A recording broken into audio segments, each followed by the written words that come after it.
Malam itu, suasana terminal Kampung Rambutan terasa sangat berbeda. Angin kencang bertiup sejak sore, membuat dedaunan kering beterbangan di mana-mana. Langit gelap, sepi, seperti enggan menyambut malam.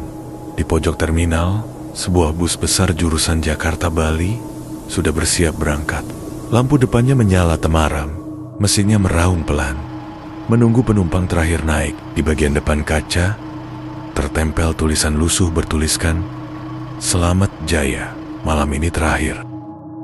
Di balik kemudi, Pak Darto duduk sambil merokok. Wajahnya datar, serius, matanya menatap kosong ke jalanan. Orang-orang bilang, Pak Darto itu sopir paling senior di trayek ini. Pengalaman puluhan tahun.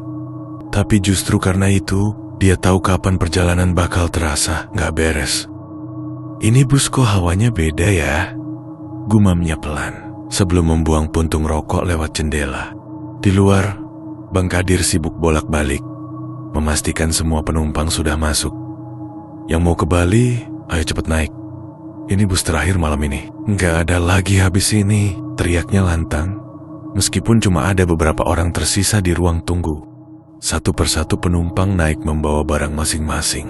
Ada yang bawa koper besar, ada yang cuma ransel kecil.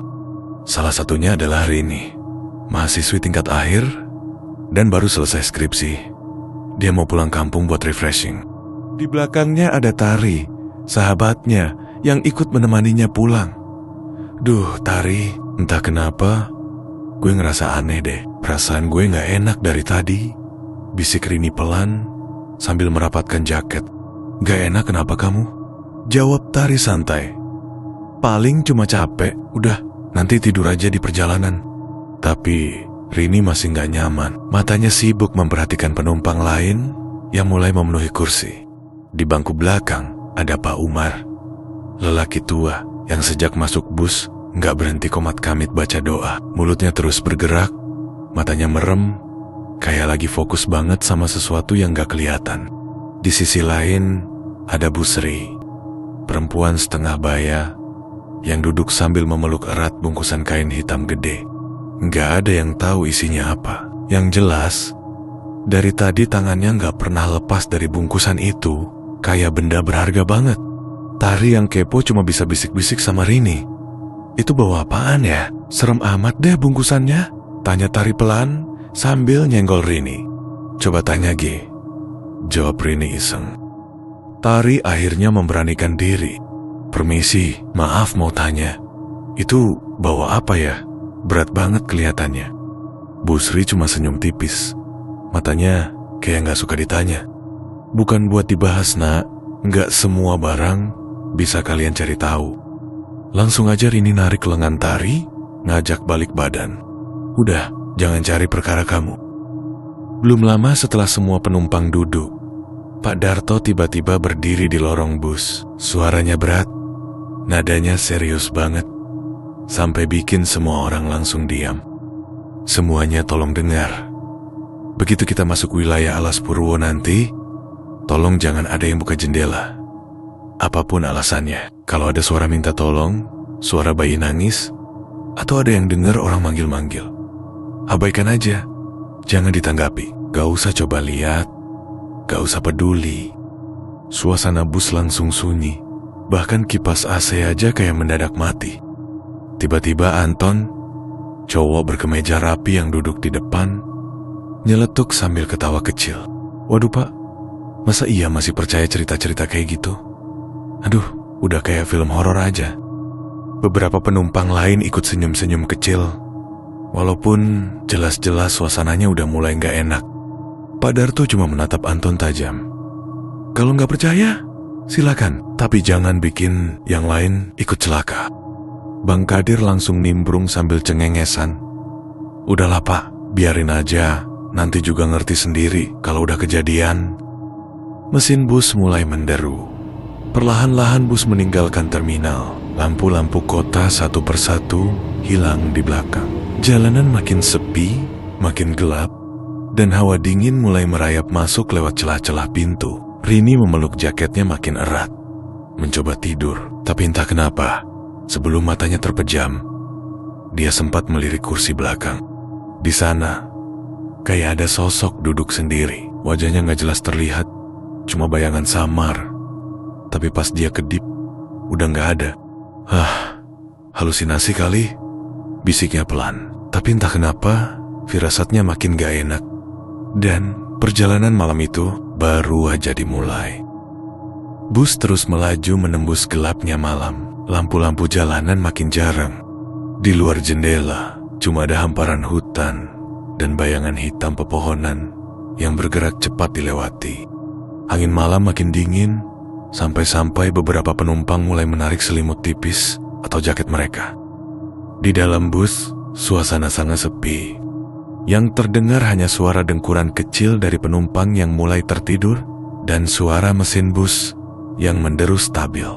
Tari sudah terlelap di sebelah Rini, kepalanya bersandar ke kaca. Tapi Rini malah gak bisa tidur, matanya terus melirik ke belakang, ke arah kursi kosong yang tadi sempat ia lihat ada bayangan samar. Bangku itu kosong, gak ada siapa-siapa. Rini menggeleng, mencoba mengusir pikiran aneh. Tapi baru aja dia mau memejamkan mata, tiba-tiba ada suara langkah kaki pelan dari lorong bus. Rini mengintip dari balik kursinya. Seorang perempuan muda berjalan dari belakang menuju ke tengah bus. Wajahnya pucat, rambut panjang terurai menutupi sebagian wajah. Pakaiannya sederhana, jaket abu-abu dan celana hitam.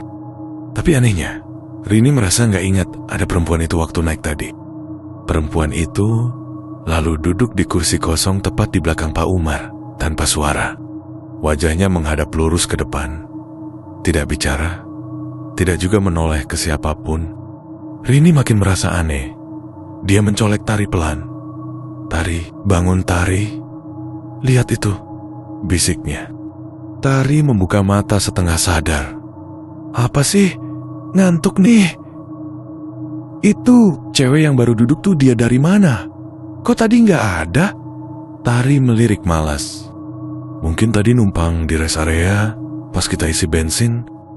Kita kan belum berhenti sejak dari terminal," bisik Rini makin pelan. Tari cuma mengangkat bahu. "Sudahlah, jangan mikir aneh-aneh. Tidur aja sana." Tapi Rini gak bisa tidur. Matanya terus memperhatikan perempuan itu dari sela-sela kursi. Selama hampir setengah jam, perempuan itu sama sekali enggak bergerak. Duduk tegak, enggak miring sedikit pun. Kepalanya tetap menghadap lurus, tanpa gelagat lelah kayak penumpang lain. Dan makin aneh lagi, Bang Kadir tiba-tiba berjalan dari depan, membawa daftar penumpang. Sepertinya mau cek ulang data sebelum masuk wilayah sepi. Satu persatu ia menghampiri kursi penumpang. "Mas Anton, ada. Bu Sri, ada. Pak Uma, ada." Sampai akhirnya Bang Kadir berdiri di dekat kursi perempuan itu. "Permisi Mbak, boleh lihat tiketnya?" Perempuan itu diam, nggak menjawab. Bang Kadir ulangi lagi, kali ini lebih keras. "Mbak, tiketnya boleh lihat? Saya cek ulang ya." Tetap diam. Nggak ada reaksi sedikit pun, bahkan matanya pun nggak berkedip. Bang Kadir mulai kelihatan bingung. Dia nengok ke Pak Darto di depan. "Pak, ini ada penumpang yang nggak ada namanya di daftar." Pak Darto menoleh cepat. "Siapa?" "Yang duduk di belakang Pak Umar ini, Pak. Kayaknya nggak beli tiket." Pak Darto mengerutkan dahi, langsung menghentikan bus di pinggir jalan. Lampu kabin dinyalakan lebih terang. Semua penumpang yang tadinya tidur mulai bangun, bingung kenapa bus berhenti. "Ada apa, Pak?" tanya Anton. "Cek penumpang aja, ada yang nggak terdaftar," jawab Pak Darto singkat. Semua penumpang ikut melihat ke arah perempuan itu. Tapi kursinya kosong, nggak ada siapa-siapa di sana. Bang Kadir panik. "Loh, tadi barusan di sini duduk cewek, Pak. Saya lihat sendiri. Penumpang ini juga lihat," serunya sambil menunjuk ke arah Rini. Rini yang ditunjuk langsung pucat. "Iya, Pak, saya lihat juga. Baru aja dia duduk di situ." Tari pun ikut bingung. "Iya, aku juga sempat lihat kok. tapi aku pikir cuma penumpang biasa. Pak Darto mengusap wajah. Udah mulai nih, gumamnya lirih. Mulai apa Pak? Tanya Anton yang mulai kelihatan gak tenang. Pak Darto gak langsung jawab. Dia cuma menatap keluar jendela. Jalanan sepi, gelap, cuma lampu bus yang menerangi sedikit aspal di depan. Kita lanjut jalan aja, jangan banyak tanya, ucap Darto. Bang Kadir menelan ludah, lalu kembali ke depan. Bus mulai berjalan lagi. Kali ini suasananya makin sunyi. Gak ada lagi yang ngobrol. Semua orang diam. Bahkan Pak Umar yang dari tadi terus baca doa, sekarang membaca lebih keras. Seolah tahu ada yang gak beres. Rini memeluk jaketnya makin erat. Dia melirik lagi ke kursi kosong tadi. Masih kosong. Tapi entah kenapa, dia merasa ada yang duduk di sana, memperhatikan mereka semua. Dan malam itu, perjalanan baru benar-benar terasa panjang. Bus kembali melaju, menembus jalanan sepi yang semakin pekat oleh malam. Tapi sejak kejadian kursi kosong itu, suasana berubah drastis. Tak ada lagi suara obrolan ringan, tak ada lagi canda atau tawa kecil. Yang tersisa hanya keheningan dan rasa takut yang menggantung berat di udara. Pak Darto sengaja mempercepat laju bus, seolah ingin segera keluar dari jalur itu. Tapi jalanan terus memanjang tanpa ujung. Kiri kanan cuma hutan gelap yang seakan mengintai dengan mata tak terlihat. Rini masih menatap ke arah kursi kosong itu. Sekuat tenaga ia mencoba meyakinkan dirinya sendiri kalau tadi cuma salah lihat. Mungkin cuma capek, mungkin cuma bayangan. Tapi perasaan dingin itu terus merambat di punggungnya. Dingin yang bukan karena AC bus, tapi dingin yang menusuk sampai ke tulang. Di bangku sebelahnya, Tari menggenggam tangan Rini. "Rin, aku gak enak banget nih perasaannya," bisiknya. Rini hanya mengangguk pelan, bahkan bicara pun rasanya berat. Sementara itu, Anton yang duduk agak depan mulai celingukan. Wajahnya tegang. Perlahan dia berdiri, mendekat ke arah Bang Kadir yang duduk di samping Pak Darto. "Bang, kalau boleh tahu, tadi itu apaan sih?" tanya Anton setengah berbisik. Bang Kadir menoleh cepat. Wajahnya pucat. "Udah, jangan banyak tanya, mending diam aja." "Tapi Bang, kalau itu bukan penumpang, terus siapa?" Bang Kadir menelan ludah. Matanya melirik kaca spion dalam, memastikan semua orang diam, lalu mendekat ke telinga Anton. "Pokoknya, jangan lihat ke belakang," bisiknya lirih. Anton mengernyit. "Maksudnya?" Bang Kadir makin mendekat. "Jangan lihat ke belakang. Apapun yang terjadi, kalau kamu dengar ada yang manggil, kamu abaikan. Kalau ada yang jalan di lorong, kamu tutup mata. Jangan pernah lihat ke belakang." Anton menelan ludah. "Serem amat Bang." "Serius, ini jalur rawan. Udah sering kejadian kayak gini." Anton baru mau bertanya lagi. Tiba-tiba, lampu dalam bus berkedip. Sekali, dua kali, lalu mati total. Bus menjadi gelap. Hanya cahaya remang dari lampu depan yang masih menyala lemah. Semua penumpang sontak terbangun. "Astagfirullah, kenapa nih?" seru Pak Umar dari belakang. Ibu Sri langsung membaca doa keras-keras. Suaranya gemetar. "Bang Kadir, cek," seru Pak Darto. Bang Kadir bangkit berdiri, berjalan pelan ke arah tengah bus, sambil mencoba menyalakan lampu darurat. Tapi belum sempat ia sampai ke tengah, terdengar seperti suara napas berat dari belakang, dari arah kursi kosong. Rini memetung. Matanya membesar. Ia tahu suara itu datang dari belakang lehernya. Begitu dekat, begitu dingin. Tari mencubit lengan Rini, berbisik tanpa suara. "Rini, jangan nengok ke belakang." Rini menahan napas. Matanya terpejam rapat. Ia merasakan hawa dingin yang makin menusuk dari belakang. Seperti ada seseorang berdiri di lorong, tepat di belakang kursi mereka, hanya beberapa sentimeter dari kepala mereka. Dan suara napas itu makin berat. Lalu, terdengar suara perempuan pelan, serak, nyaris berbisik. "Kalian, lihatlah aku." Detik itu juga, Rini menutup wajahnya dengan tangan. Air matanya jatuh, Jantungnya berdegup kencang seperti mau meledak. Tari menggenggam tangan Rini makin erat. Tangannya dingin seperti es. Mereka berdua hanya bisa saling berpegangan dalam gelap, berharap itu cuma mimpi buruk. Sementara Anton yang masih berdiri di depan, perlahan mulai merinding. Tanpa sadar, dia melirik ke kaca spion. Dan di sana, di lorong belakang bus, terlihat sosok perempuan berambut panjang menjuntai, berdiri tegak dengan kepala sedikit miring, wajahnya pucat pasi, matanya kosong, mulutnya setengah terbuka, seolah ingin bicara. Anton buru-buru memalingkan wajah. Jantungnya hampir copot. "Bang, beneran ada bang," bisiknya nyaris tak terdengar. Bang Kadir hanya menunduk. Wajahnya pucat. "Aku bilang juga apa, jangan lihat ke belakang." Lalu, tanpa aba-aba, terdengar suara ketukan dari pintu belakang bus. Seolah ada yang ingin masuk atau keluar. Bus tetap melaju, tapi malam itu terasa seperti neraka berjalan, dan mereka semua cuma bisa berharap bisa bertahan sampai pagi.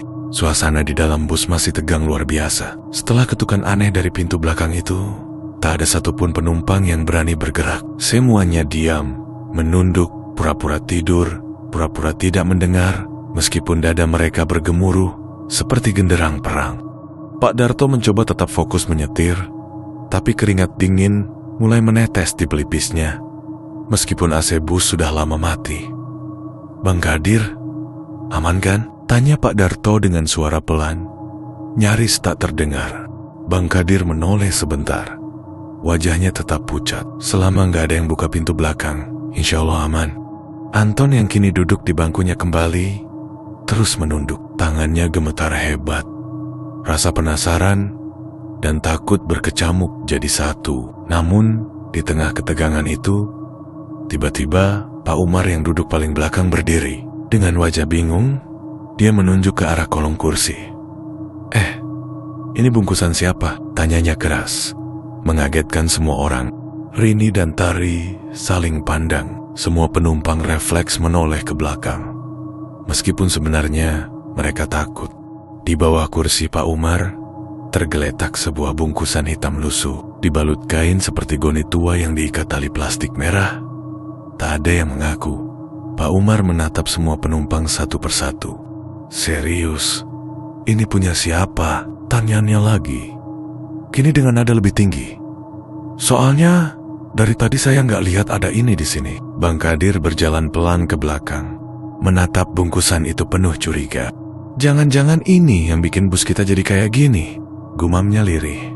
Pak Darto mendongak dari kursi supir. "Apa maksudnya bang?" Bang Kadir menelan ludah. "Sering kejadian kayak gini. Ada orang yang nitip barang aneh. Ternyata isinya bukan barang biasa." Semua penumpang mulai gelisah. Ada yang berdiri, ada yang merapat ke lorong tengah, ada pula yang memeluk tas masing-masing sambil terus membaca doa dalam hati. Pak Umar makin panik. "Jangan main-main bang, kalau ini barang berbahaya, mending langsung buang aja dari jendela."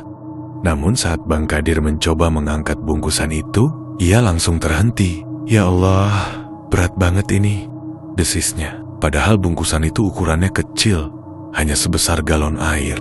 Anton mendekat. "Coba saya bantu bang."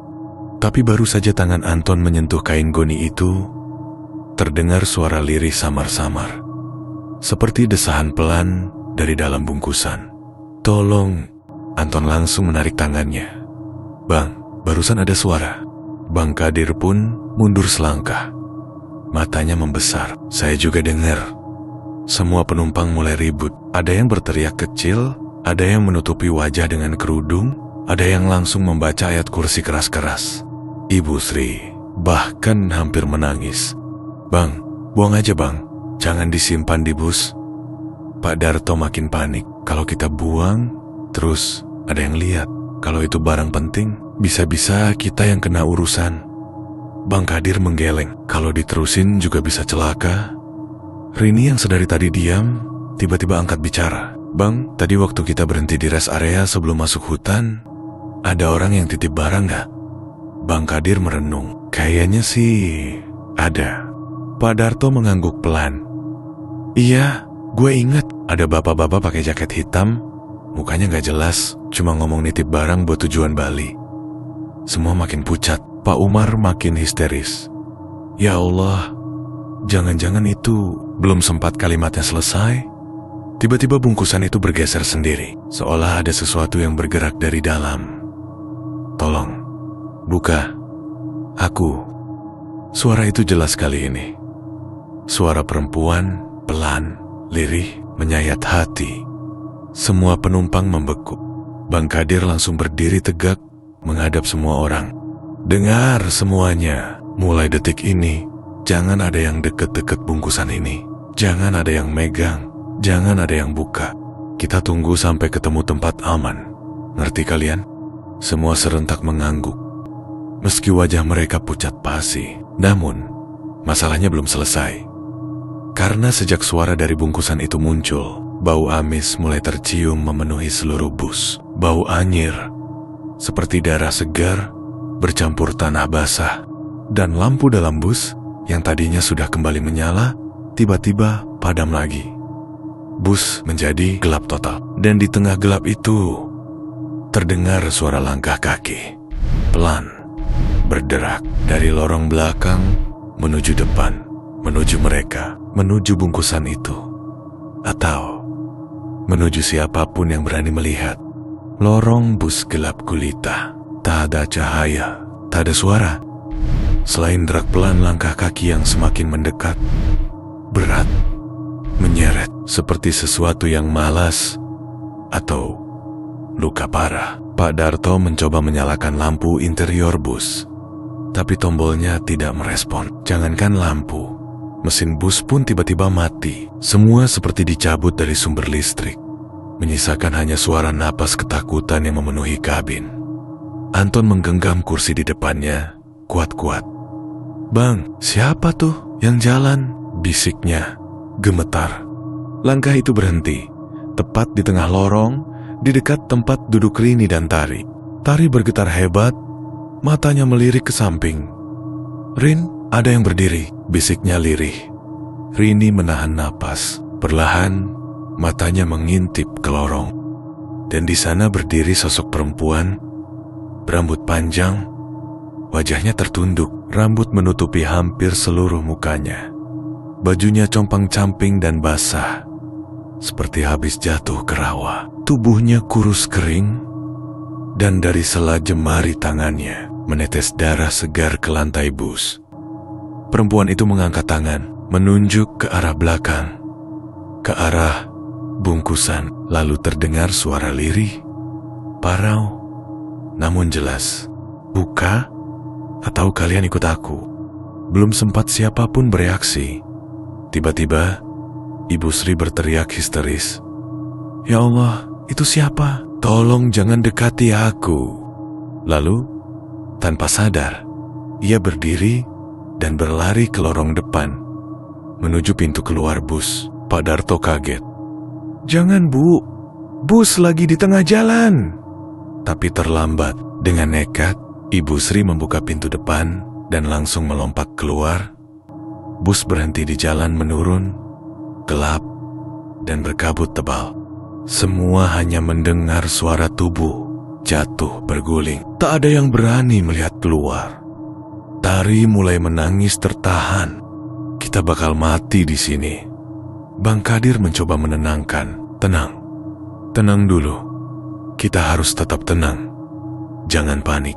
Tapi perempuan itu masih berdiri di lorong, semakin dekat, kini berjalan perlahan ke arah Pak Umar. Pak Umar mundur ke sandaran kursi. Jangan dekati saya." Namun sebelum sempat lari, sesuatu menarik kaki Pak Umar dari bawah kursi.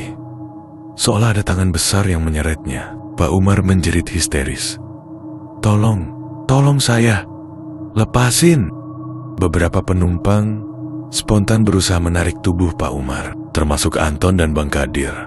Mereka memegangi tangannya, berusaha menarik sekuat tenaga. Tapi semakin ditarik, semakin dalam tubuh Pak Umar terseret ke kolong kursi. Seakan ada lubang hitam di sana. "Bang, gak kuat, dia ketarik." Anton berteriak. Dan dalam satu hentakan keras, tubuh Pak Umar hilang, lenyap tak bersisa. Seolah menguap ditelan kegelapan. Semua menatap kosong, tak percaya dengan apa yang baru saja terjadi. Lalu, terdengar suara cekikikan kecil dari arah belakang, lirih dan menyeramkan. Perempuan berambut panjang itu masih berdiri, tapi kini kepalanya menengok ke belakang, ke arah bungkusan, dan pintu belakang bus tiba-tiba terbuka sendiri. Padahal, sejak tadi tak pernah disentuh siapapun. Udara dingin menyeruak masuk, membawa bau amis dan aroma tanah basah. Anton mulai gemetar makin parah. "Bang, gua gak kuat. Gua turun aja dari bus. Gua gak peduli." Rini menahan lengannya. Jangan turun. Kita gak tahu di luar ada apa." Tapi Anton sudah nekat. Dengan langkah terburu-buru, dia lari ke pintu depan yang tadi digunakan Ibu Sri. "Kalau diam aja di sini kita juga mati," teriaknya. Tanpa pikir panjang, Anton lompat keluar. Namun, detik berikutnya terdengar suara keras, seperti tubuh yang ditabrak sesuatu besar. Pak Darto memberanikan diri menengok ke kaca spion samping dan melihat tubuh Anton tergantung di salah satu pohon besar pinggir jalan. Dalam posisi terbalik, kepala menghadap ke bawah, lehernya patah. Darah menetes ke jalan aspal, membentuk genangan kecil. Semua penumpang makin histeris. Beberapa mulai berdoa keras-keras, ada yang menangis sambil memeluk kursi, ada pula yang sudah lemas, tak sanggup berdiri. Bang Kadir memutuskan bergerak cepat. "Gue buang bungkusan ini sekarang juga." Tanpa menunggu persetujuan siapapun, ia mengangkat bungkusan berat itu, menggiringnya ke pintu belakang yang terbuka. Tapi saat Bang Kadir hendak melempar keluar, bungkusan itu mendadak bergerak sendiri. Tali pengikatnya terlepas, dan kainnya terbuka. Semua penumpang yang melihat langsung menjerit keras, karena isi bungkusan itu bukan barang biasa, tapi tubuh seorang perempuan lengkap dengan gaun putih kotor, wajahnya penuh luka, dan matanya terbuka menatap ke arah semua orang, sambil tersenyum tipis. Dan yang lebih parah, wajah perempuan itu sama persis dengan sosok perempuan berambut panjang yang masih berdiri di lorong. Bang Kadir langsung melempar bungkusan itu keluar bus, tapi terlambat. Perempuan itu sudah berjalan mendekat dan berkata dengan suara pelan, hampir berbisik, "Kalian berikutnya." Dan saat itu juga, lampu bus kembali padam. Bus menjadi gelap total dan sunyi. Hanya terdengar suara jeritan yang menghilang perlahan. Bus kembali sunyi, lampu padam total, lorong gelap seperti terowongan maut. Tak ada lagi suara mesin, tak ada lagi suara alam, hanya desiran napas ketakutan dari para penumpang yang masih tersisa. Pak Darto, yang biasanya paling tenang, kini duduk gemetar di kursi sopir. Tangannya menggenggam kemudi sekuat tenaga meski tahu bus tak lagi bergerak. "Ini semua mimpi kan?" lirihnya, berharap siapapun menjawab. Tapi tak ada yang menjawab. Tari memeluk Rini erat-erat, tubuhnya menggigil, matanya basah. "Rin, kita pasti mati. Satu persatu udah hilang," gumamnya berulang kali, seperti orang linglung. Bang Kadir, yang barusan melempar bungkusan, kini berdiri kaku menghadap pintu belakang yang masih terbuka. Matanya melotot, bibirnya bergetar. "Itu Jia. Dia ada di luar. Tapi banyak banget." Semua menoleh, dan benar saja, dari balik kabut tebal di luar bus, terlihat bayangan-bayangan samar berdiri mematung. Sosok perempuan berbaju putih, puluhan, mungkin ratusan, semua berdiri mengelilingi bus dalam lingkaran, seakan menunggu aba-aba untuk menyerbu masuk. Lalu, tanpa suara salah satu dari mereka mulai berjalan ke arah pintu belakang. Tubuhnya sedikit membungkuk, tangannya terjulur panjang, kukunya runcing, wajahnya nyaris hancur, dan dengan mata merah menyala. "Cepat tutup pintu!" teriak Bagas histeris. Bang Kadir tersadar, langsung menutup pintu belakang sekuat tenaga. Tapi anehnya, pintu itu seperti menolak terkunci. Lah, kenapa ini? Bang Kadir menarik-narik pegangan pintu, tapi seperti ada kekuatan lain yang menahannya dari luar. Tangan-tangan pucat mulai menghantam kaca belakang bus. Suara kuku menggores kaca menggaung di dalam kabin, membuat bulu kuduk semua orang berdiri. Pak Darto membaca doa keras-keras. Air matanya mulai mengalir. Lalu, tiba-tiba dari kursi tengah, terdengar jeritan keras. Semua menoleh. Ternyata Ade, salah satu penumpang yang sedari tadi diam saja, kini tubuhnya menggeliat aneh. Lehernya seperti dipelintir paksa oleh sesuatu tak terlihat. Matanya melotot keluar. Lidahnya menjulur. Dan dari hidung serta telinganya mengucur darah. Sebelum akhirnya tubuhnya jatuh ke lorong dan mati. Semua menjerit panik. Bagas langsung berdiri. Kita nggak bisa diam aja, harus keluar. Kalau nggak, satu-satu mati kayak gini. Tapi sebelum dia sempat melangkah ke depan, jendela sebelah kiri bus pecah. Dari balik pecahan kaca, masuk sosok perempuan lain. Rambutnya menjuntai hingga lantai, mulutnya sobek lebar penuh darah. Dengan cepat, dia mencengkeram pundak Bagas, dan tanpa ampun, dia menarik tubuh Bagas keluar jendela. Bagas sempat berteriak sekuat tenaga, tapi tubuhnya hilang di balik kabut. Tak lama, kepala Bagas dilempar masuk kembali ke dalam bus, jatuh di lorong, menatap kosong ke arah para penumpang yang masih hidup. Tari langsung pingsan di tempat. Rini berusaha membangunkannya sambil menangis. "Bangun! Tari bangun! Jangan tinggalin aku sendirian!" Bang Kadir dan Pak Darto mulai panik. "Kalau nggak keluar, habis kita semua," ujar Bang Kadir nekat. Tapi keluar malah lebih parah. "Di luar mereka lebih banyak," bantah Pak Darto. "Apa nunggu diseret satu-satu kayak tadi?" Di tengah perdebatan mereka, terdengar suara bisikan pelan, seperti dari speaker bus. "Waktu kalian habis, semua ikut kami." Seketika, semua lampu bus menyala sendiri, tapi bukan warna putih, melainkan merah darah. Seluruh interior bus berubah menyeramkan, seperti berada di dalam perut makhluk raksasa. Dinding-dinding berdenyut pelan, dan lantai terasa basah, seperti darah yang menggenang. Tari baru tersadar, tapi begitu membuka mata, yang pertama dia lihat adalah kepala Bagas di lorong. Dia menjerit histeris sampai suaranya serak. Bang Kadir mencoba membuka pintu depan, tapi entah bagaimana, kini pintu itu menghilang. Bukan tertutup, bukan terkunci, tapi benar-benar hilang. Seolah bus ini telah berpindah ke dimensi lain, tanpa jalan keluar. Dan dari belakang terdengar suara langkah pelan, semakin dekat. Perempuan berambut panjang itu kembali muncul, tapi kali ini dia tidak sendirian. Sosok-sosok lain berdatangan dari bawah kursi, dari atas bagasi kabin, bahkan dari lantai yang retak-retak. Mereka merayap, merangkak, menggeliat seperti ular, mengendap ke arah penumpang yang tersisa. Pak Darto jatuh terduduk. "Kita nggak akan selamat."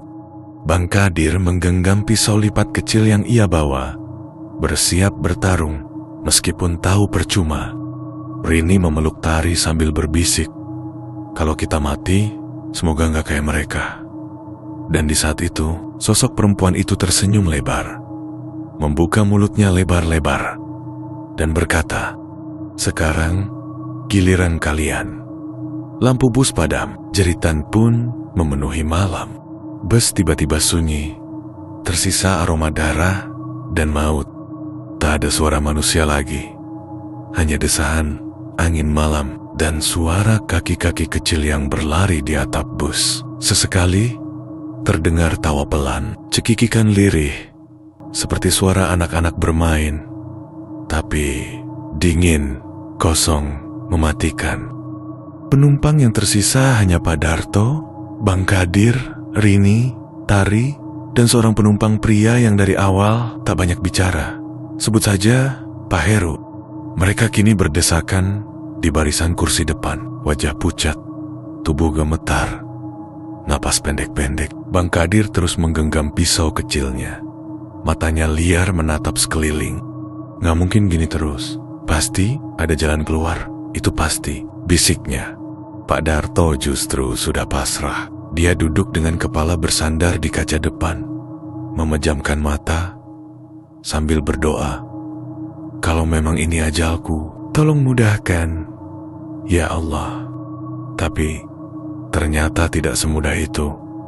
Tiba-tiba atap bus pecah. Sosok perempuan tinggi menjulang dengan rambut menjuntai hingga lantai menunduk masuk. Menatap mereka semua. Matanya kosong, hitam legam seperti lubang neraka. Tanpa aba-aba, tangannya yang panjang langsung meraih Pak Heru. Seketika, tubuh Pak Heru terangkat ke atas, diremukkan dalam genggaman. Tulang-tulangnya patah dengan suara berderak keras. Darah menyembur ke kursi-kursi, mengenai wajah Tari dan Rini. Rini menjerit histeris. Tari pingsan kembali. Bang Kadir mencoba menusukkan pisau ke pergelangan tangan makhluk itu. Tapi pisaunya patah, seolah benda itu bukan terbuat dari daging, melainkan bayangan pekat yang tak bisa disentuh. Makhluk itu menghilang begitu saja setelah membunuh Pak Heru, seperti asap yang tertiup angin. Tapi di luar, suara tawa semakin keras. Bayangan-bayangan sosok perempuan itu makin banyak, memutari bus yang kini terasa seperti peti mati berjalan. Pak Darto menyalakan mesin. Ajaibnya, mesin kembali hidup. Tanpa pikir panjang, dia injak pedal gas dalam-dalam. Bus melaju kencang menembus kabut. Semua berharap ini jalan keluar. Tapi jalanan makin aneh. Kanan kiri hanya jurang hitam tak berdasar. Langit seperti langit neraka merah, pekat, berputar-putar seperti pusaran darah. Dan di ujung jalan terlihat gerbang besar dari besi tua terbuka lebar. Di atas gerbang itu tertulis, "Selamat datang di perhentian terakhir." Pak Darto menginjak rem, tapi remnya blong. Mati kita, lirihnya pelan. Bus melaju lurus, menembus gerbang itu, lalu bus pun jatuh. Tak ada jalan lagi. Tak ada aspal, hanya kehampaan, gelap, kosong. Dan ketika semuanya seakan berakhir, satu persatu mereka terbangun. Tapi anehnya, mereka tidak di dalam bus. Mereka duduk rapi di kursi penumpang, di ruang tunggu terminal tua yang sepi. Tari membuka mata. "Kita selamat?" Rini menatap sekeliling. "Kok kita ada di terminal?" Pak Darto berdiri, berjalan keluar ruang tunggu. Tapi yang ia lihat hanya kegelapan total. Tak ada jalan keluar, tak ada orang lain. Bang Kadir membaca papan pengumuman usang di dinding, dan di sana tertulis dengan tinta merah, "Terminal akhir. Penumpang yang tertinggal akan mengikuti perjalanan selanjutnya." Mereka semua saling pandang. Lalu terdengar suara bisikan dari speaker tua di sudut ruangan. "Bus berikutnya segera tiba. Siapkan tiket kalian untuk perjalanan tanpa pulang." Lampu ruang tunggu padam, dan perjalanan horor pun baru saja dimulai kembali.